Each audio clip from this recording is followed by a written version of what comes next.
Imagine being slowly lowered into a cauldron of boiling oil while thousands watch and cheer, your skin blistering and melting off your bones as you scream in agony that echoes through the ancient streets. This isn't a nightmare. This was the horrific reality for Marcus Atilius Regulus, a Roman general whose death was so brutal that it shocked even the bloodthirsty ancient world. But here's the twisted part.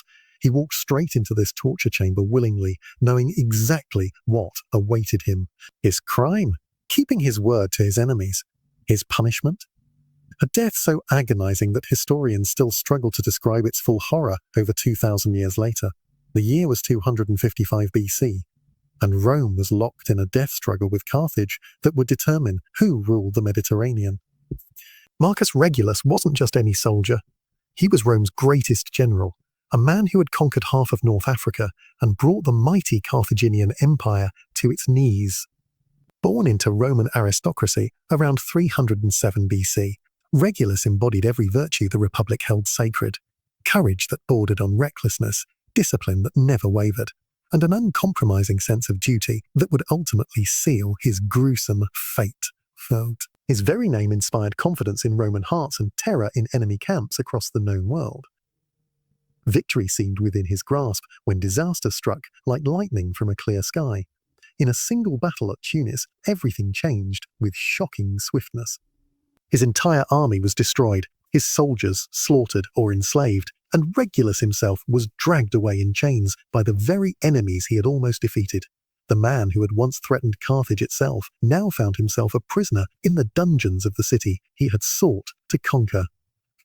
But this capture was just the beginning of a story so twisted, psychologically cruel, that it would become legend and haunt the ancient world for generations. Rome in the 3rd century BC was an expanding power, hungry for dominance in the Mediterranean, having already conquered much of the Italian peninsula. The city-state now set its sights on the wealthy North African territories controlled by Carthage, a maritime empire built on trade and naval supremacy that posed the greatest threat to Roman ambitions. The clash between these two civilizations was inevitable, and it would be fought with a brutality that shocked even the ancient world, where warfare was already synonymous with cruelty and suffering. The First Punic War had begun in 264 BC over control of Sicily, but quickly escalated into a struggle for Mediterranean supremacy that would consume vast resources and countless lives over more than 2 decades. Rome, traditionally a land-based power, was forced to build a navy from scratch to challenge Carthaginian dominance at sea. It was into this cauldron of war that Marcus Atilius Regulus would step, earning his place in history through both triumph and unimaginable suffering that would echo through the corridors of time. Regulus first gained prominence as consul in 267 BC, demonstrating the military genius that would make him one of Rome's most celebrated commanders. His early campaigns against the Salentini in southern Italy showcased his tactical brilliance and earned him the respect of both his soldiers and the Roman Senate. By the time the Punic Wars erupted, he was already recognized as one of the Republic's finest military minds, a man whose very presence on the battlefield could turn the tide of battle through sheer force of personality and strategic vision. The turning point came in 256 BC when Regulus was appointed consul for the second time and given command of the Roman invasion of Africa. This bold strategy aimed to bring the war directly to Carthaginian soil, forcing them to defend their homeland rather than continuing the costly siege warfare that had been bleeding both empires dry in Sicily. The plan required enormous courage and strategic vision, qualities that Regulus possessed in abundance. Little did he know that this campaign would transform him from conquering hero to martyred legend, whose name would be whispered in awe and terror for millennia to come. The Roman fleet carrying Regulus and his legions across the Mediterranean was one of the largest armadas ever assembled by the Republic. With over 330 ships and 140,000 men, it represented Rome's total commitment to victory and demonstrated the Republic's willingness to risk everything on a single audacious gamble. The sight of this massive force approaching the African coast must have struck terror into the hearts of the Carthaginians, who had never faced such a direct threat to their homeland. For a moment, it seemed that Roman audacity might succeed where cautious strategy had failed for over a decade. The initial landing at Clupea was a resounding success, with Roman forces establishing a secure beachhead and beginning their advance toward Carthage itself. Regulus proved himself a master of both conventional warfare and psychological operations, using the shock of the invasion to maximum advantage while Carthaginian forces, caught off guard by Roman boldness, retreated in disarray. The path to Carthage seemed clear and victory appeared within grasp, yet in the cruel mathematics of ancient warfare, triumph could transform into catastrophe with startling swiftness. Regulus's early victories in Africa elevated him to legendary status among his troops and back in Rome. His forces swept across the Carthaginian countryside, capturing cities and amassing enormous quantities of treasure and slaves, while the wealth of Africa, built on centuries of trade, lay open before the Roman legions. As ancient sources describe caravans laden with gold, ivory, and exotic goods flowing back to Roman camps like rivers of prosperity. For soldiers who had endured years of grinding warfare in Sicily, this African adventure seemed like a dream come true, a validation of Roman superiority over their most hated enemies. The psychological impact of Regulus's invasion cannot be overstated.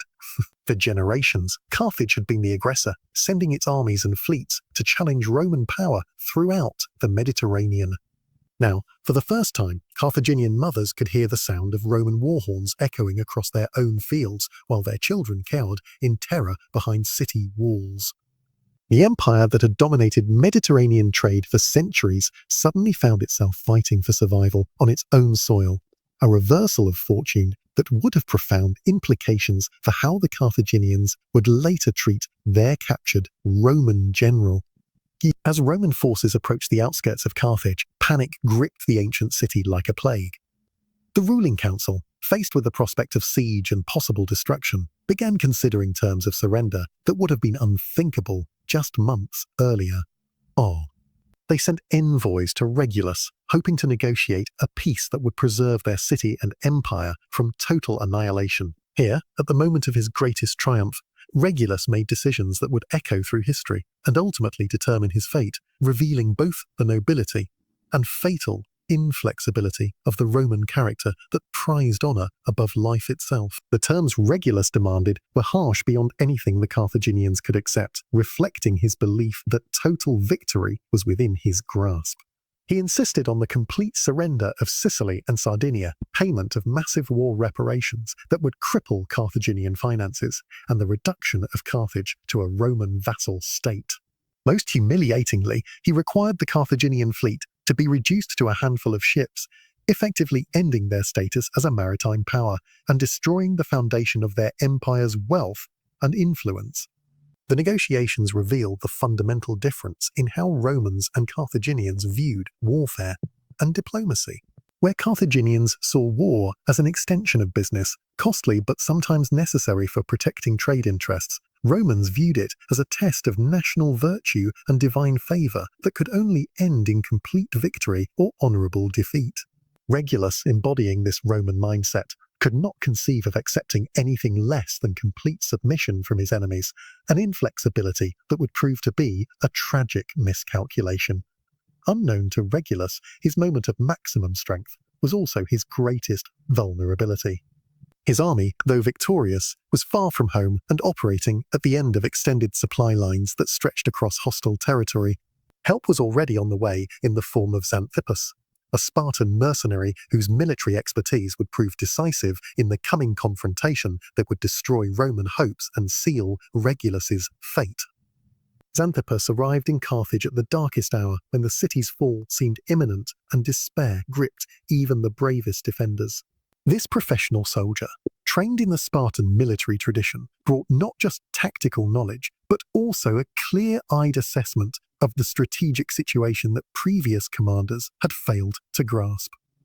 Unlike the Carthaginian generals who had been repeatedly outmaneuvered by Roman tactics, Xanthippus understood both the strengths and limitations of the Roman military system and saw how to exploit their weaknesses. The Spartan mercenaries' analysis of the military situation was brutally honest and strategically sound. He pointed out that Carthaginian defeats had resulted not from inferior courage or numbers, but from poor tactical decisions and failure to exploit their natural advantages over the disciplined but predictable Roman forces. The flat terrain around Carthage was ideal for cavalry and elephant warfare, yet previous commanders had allowed Romans to choose battlefields that favored infantry combat. Xanthippus proposed a complete overhaul of Carthaginian strategy, one that would play to their strengths while exploiting Roman tactical limitations. Under Xanthippus's guidance, the Carthaginian army underwent intensive retraining that transformed demoralized forces into an effective fighting machine. War elephants, those ancient tanks of the battlefield, were reintegrated into tactical formations with devastating effect. The cavalry, drawn from Numidian tribes renowned for their horsemanship, received new training in coordinated charges designed to shatter Roman formations. Most importantly, discipline was restored to units that had been demoralized by repeated defeats, creating a unified and dangerous army that would soon face the overconfident Romans. Regulus, confident from his string of victories, failed to recognize the changing nature of his opposition despite intelligence reports suggesting that Carthaginian resistance was stiffening. He attributed this to desperation rather than improved leadership, a miscalculation that would prove fatal when the reorganized Carthaginian army finally took the field. His own forces, enriched by months of successful campaigning, had perhaps grown complacent as the harsh discipline that had carried them through the initial invasion gave way to the natural relaxation that follows extended success. The Battle of Tunis in 255 BC would go down in military history as one of the most complete reversals of fortune ever recorded. Regulus, who had seemed on the verge of conquering Carthage itself, suddenly found himself facing a professional army led by a commander who understood Roman tactics better than most Romans did. The clash that followed would destroy not only his army, but also his own freedom, setting in motion the events that would lead to his legendary death and immortal fame. The battle opened with a massive cavalry charge that shattered the Roman flanks before they could properly form their traditional defensive formations. Xanthippus had chosen his ground carefully, forcing the Romans to fight on open terrain, where their infantry advantages were neutralized while Carthaginian strengths were maximized. War elephants, properly deployed for the first time in the conflict, crashed through Roman lines like living battering rams, creating chaos and terror among soldiers who had never faced such beasts in coordinated battle formations. As his army disintegrated around him, Regulus demonstrated the personal courage that had made him legendary throughout the Mediterranean world. Rather than fleeing the battlefield like so many other defeated commanders, he remained with his troops, attempting to rally them even as the situation became hopeless and defeat inevitable. Ancient sources describe him fighting with desperate valor, his sword red with enemy blood, even as Carthaginian forces surrounded his position like wolves closing in on wounded prey. His capture came only when he was overwhelmed by sheer numbers, his exhausted body finally succumbing to wounds and fatigue after hours of desperate combat. The aftermath of Tunis was catastrophic for Roman arms and prestige. Of the massive army that had landed in Africa with such high hopes just months earlier, only a handful escaped back to Sicily to tell the tale of disaster. The majority were either killed in battle or captured, representing one of the worst military disasters in Roman history up to that point. For the survivors, the memory of seeing their invincible general dragged away in chains would haunt them for the rest of their lives, a psychological wound that would never fully heal. For 5 years, Regulus rotted in Carthaginian dungeons, forgotten by many, but not broken by his captors. The conditions of his captivity were initially bearable, reflecting his value as a potential bargaining chip rather than simple desire for revenge. He was held in relative comfort, treated as befitted his rank and status, while the Carthaginians understood that his usefulness lay not in his suffering, but in his ability to influence Roman policy through his reputation and connections. For several years, he remained in this state of honorable imprisonment, his presence a constant reminder of Carthaginian victory and Roman vulnerability. and Roman vulnerability. During his captivity, Regulus became a symbol of Roman resilience in the face of adversity. His dignity and refusal to abandon Roman principles spreading throughout the Republic and inspiring new generations of soldiers and citizens. How? He embodied the ideal of the Roman aristocrat who placed duty above personal safety and country above comfort, a reputation that would prove crucial when the time came for the Carthaginians to make use of their distinguished prisoner in ways that would seal both their fates. Then his captors made him an offer that seemed too good to be true, a proposal that would test the very foundations of Roman character and honor. They would release him temporarily to return to Rome and negotiate peace terms that could end the costly war.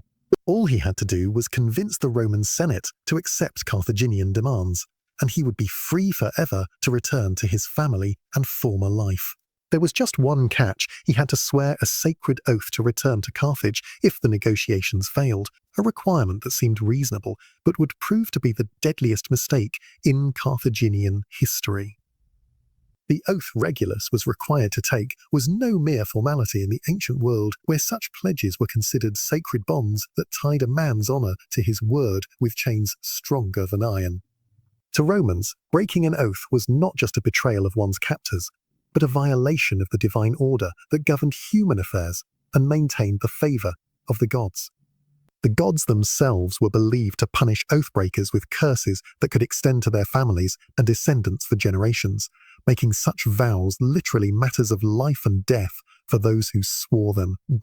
When Regulus stood before the Roman Senate, his former colleagues expected him to beg for peace, to urge acceptance of any terms that would end the costly war and save Roman lives. The chamber where he had once delivered victory speeches would now witness his final act of service to the Republic, though none present could imagine the dramatic turn his words would take. Instead of pleading for compromise, he delivered a speech that would echo through history and transform military defeat into moral victory. With ice-cold conviction that stunned his audience into silence, he told the senators that the Carthaginian terms were completely unacceptable, that Rome must reject them entirely and continue fighting until total victory was achieved, regardless of the cost, in blood and treasure. He argued that accepting Carthaginian proposals would be tantamount to surrender, trading temporary relief for permanent subjugation that would leave Rome weakened and vulnerable to future attacks. His military expertise gave authority to his warnings, while his personal sacrifice lent moral weight to arguments that no other Roman could have made with such credibility. The room fell into stunned silence as the implications became crystal clear to every senator present. By giving this advice, Regulus was signing his own death warrant, since his oath compelled him to return to Carthage, where his captors would be waiting with vengeance burning in their hearts like unquenchable fire.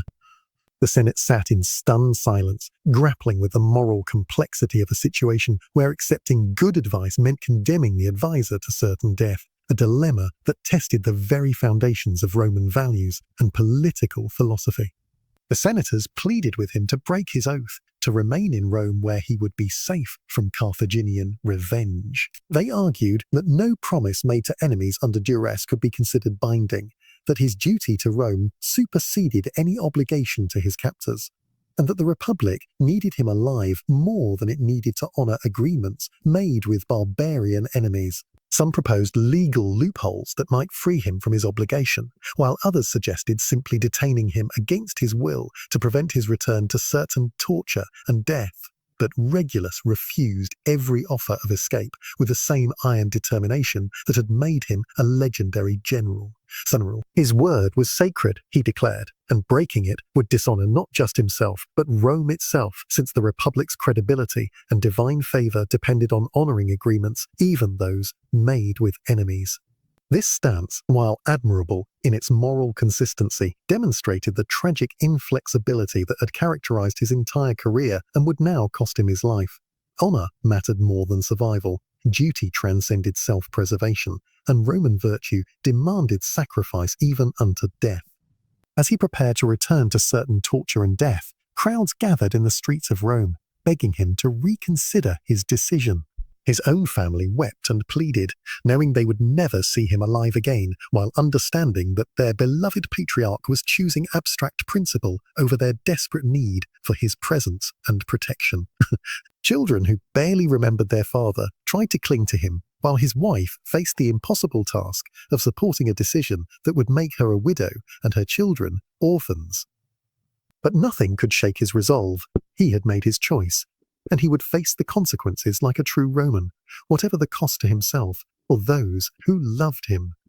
The journey back to Carthage must have felt like sailing toward hell itself, every mile bringing him closer to unimaginable suffering that he had chosen to embrace rather than compromise his principles.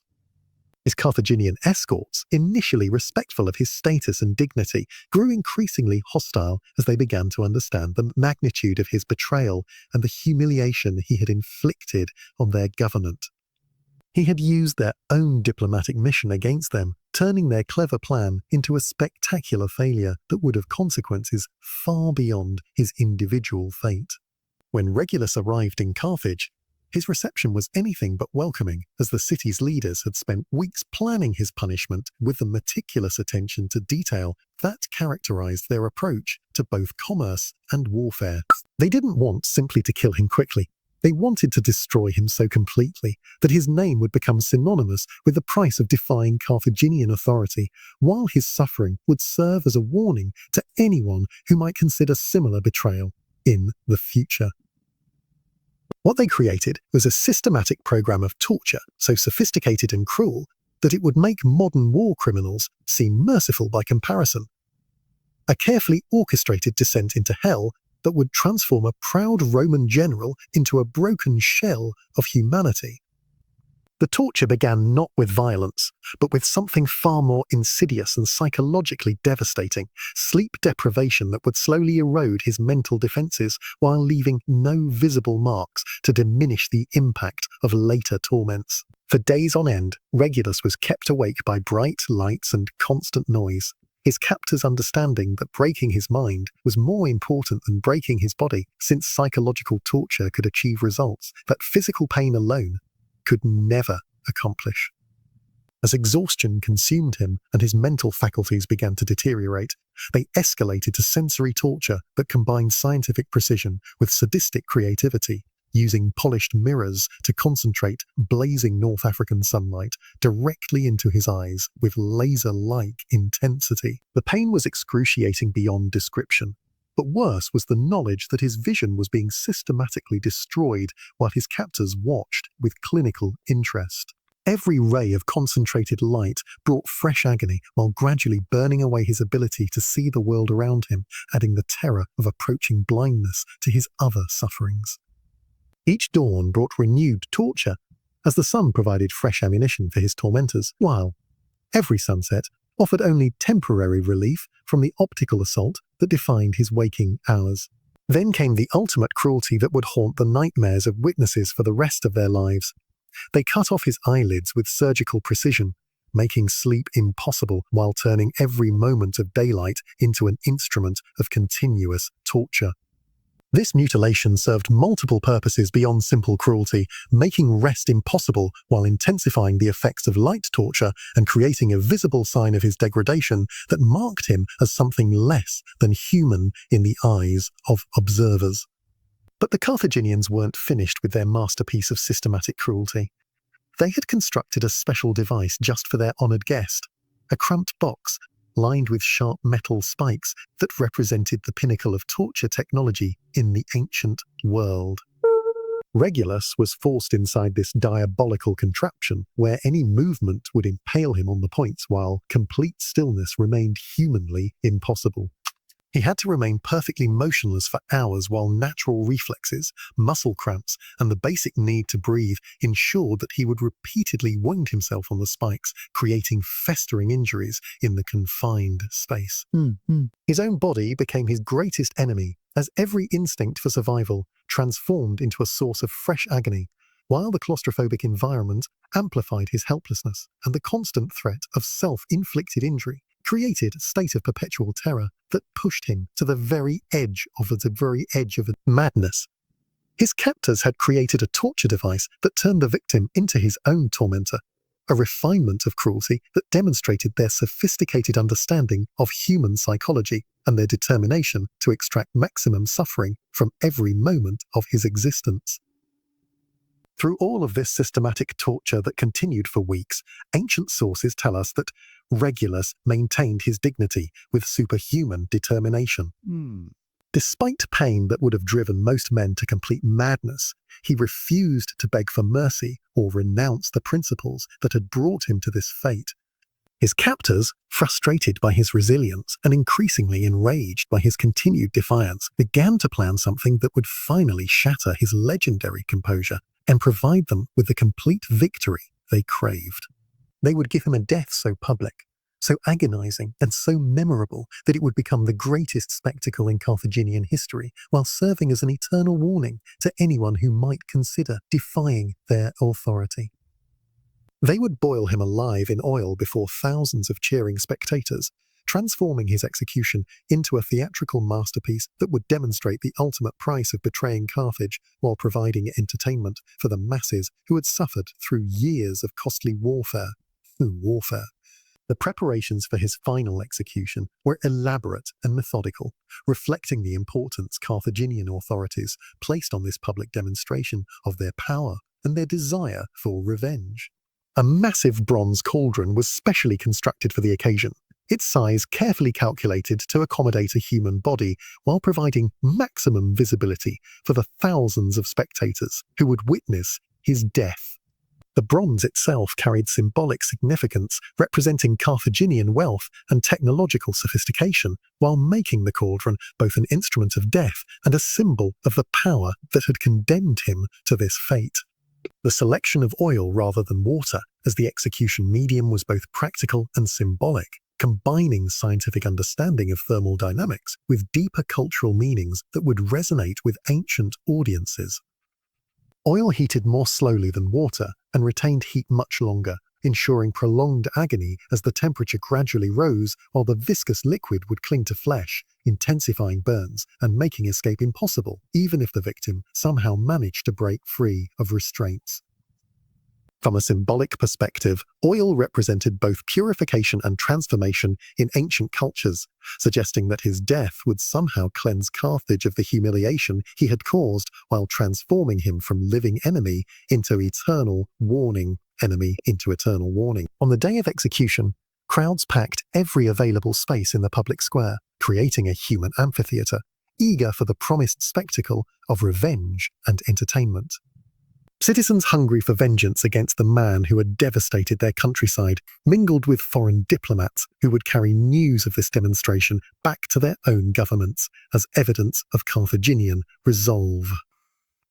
Merchants paused their business to observe the fate of the general who had once threatened their livelihoods, while soldiers reflected on their own mortality and the price of failure in the ancient world's brutal calculus of war and politics. The diversity of the audience ensured that word of his death would spread throughout the Mediterranean world like wildfire, amplifying its psychological impact far beyond Carthage's borders, while serving both as entertainment for local consumption and diplomatic messaging for international consumption. As Regulus was brought before the assembled multitude, his physical condition bore terrible testimony to the prolonged torture he had endured, a final demonstration of Roman virtue that would only enhance the legend his death would create.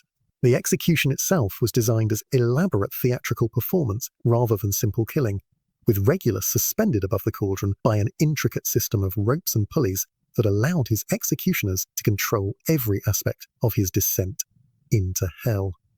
This mechanical precision transformed his death into a carefully orchestrated drama, with each stage planned to heighten dramatic tension while maximizing both his suffering and the crowd's anticipation. The executioners had become directors of a grotesque performance with only one possible ending, but an ending that would echo through history long after the last spectator had returned home.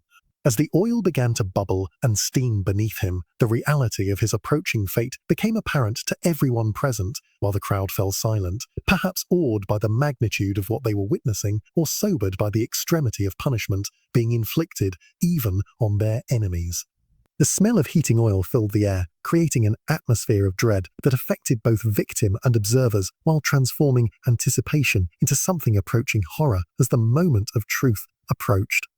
When Regulus's feet first touched the boiling oil, his scream of agony silenced even the most hostile spectators, while the sound of flesh searing was audible to nearby witnesses, like the hiss of a brand applied to livestock. His involuntary cry of pain echoed off surrounding buildings like an acoustic monument to human suffering, creating a sound that would haunt the dreams of everyone who heard it for the rest of their lives. As he was lowered inch by inch into the cauldron with methodical precision, each moment brought fresh waves of agony as more of his body came into contact with the lethal liquid that clung to him like liquid fire. The physical process of death by boiling oil was mercifully shorter than his torturers had anticipated, as extreme heat caused rapid shock and unconsciousness that ended his conscious suffering more quickly than the slow torture they had planned. Yet even this small mercy came too late to diminish the impact of what the crowd had witnessed, as the sight and sound of a human being consumed by boiling oil left an indelible impression that would influence how they viewed both warfare and justice for generations to come. The silence that followed his death was more profound than any cheers of victory could have been, as the crowd dispersed slowly, with many visibly shaken by what they had witnessed. What had been intended as a triumphant demonstration of Carthaginian power had become something darker and more troubling, an exhibition of human cruelty that left even its perpetrators questioning whether they had gone too far in their quest for revenge and their desire to send a message to their enemies. The execution had achieved its immediate goal of eliminating a troublesome prisoner while providing spectacular entertainment for the masses, but at the cost of creating a legend that would inspire Rome for generations to come and ultimately contribute to Carthage's own destruction. Instead of intimidating their enemies into submission, they had provided them with a martyr whose story would galvanize Roman resistance and transform military defeat into moral victory that would prove more powerful than any battlefield triumph. In the end, Marcus Atilius Regulus had achieved in death what he could never have accomplished in life: immortality through sacrifice, victory through defeat, and transformation from mortal general into eternal symbol of the principles that defined Roman civilization and distinguished it from the barbarian cruelty of its enemies.